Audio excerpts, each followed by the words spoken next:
many real estate transactions are enough? Is it 10 a year? Is it 20? Is it 30? Is it 40? Is it 50? I've worked with agents that do 50 units a year. I've worked with agents that do 450 units a year. 450 units a year, 100 units a year. It sounds really cool. Like you'll make a lot of money, but man, that's a lot of work. Now, obviously you're leveraging it out, right? You've hired an assistant, maybe you got a couple virtuals, you have some buyer's agents, a lead listing specialist, all of these things. But when is enough enough?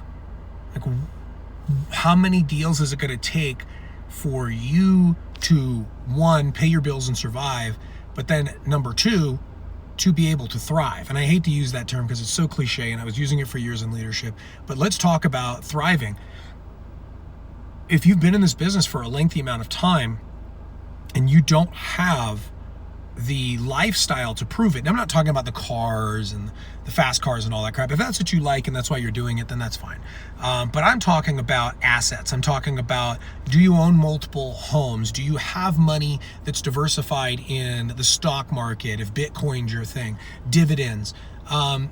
Have you taken your success from real estate and are you using it in other places? Or are you just doing enough real estate for it to be a 9-to-5 job?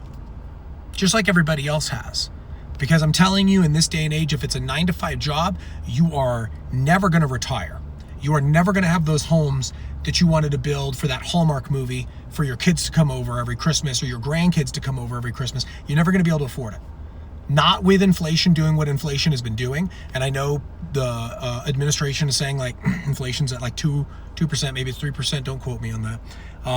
And it's lower. Yeah, it's lower than the 9% we had in the past administration, but it hasn't gone backwards. It hasn't gone retroactive to drop the prices. Like we went up 3%, we just stayed there. So everything, cost of goods, most cost of goods, power, etc., is up anywhere from 10, I've seen as high as 40% in certain sectors.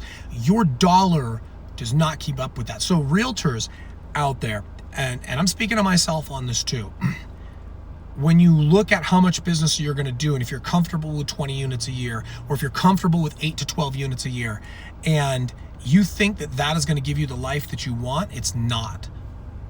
And if you're doing yesterday's techniques that your broker is telling you to do to get that kind of business, it's never going to get you there. You're going to be stuck in that rat race just like you have a 9-to-5. So if you're a realtor, you have the ability to make an insane amount of money. We still have a good opportunity to do that even with all the tech disruptors that's happening. It's time for you to be a disruptor. What are you doing to be a digital agent? What are you doing to be an agent of tomorrow? And stop listening to what your manager or your broker told you over the last 10 to 20 years. Comment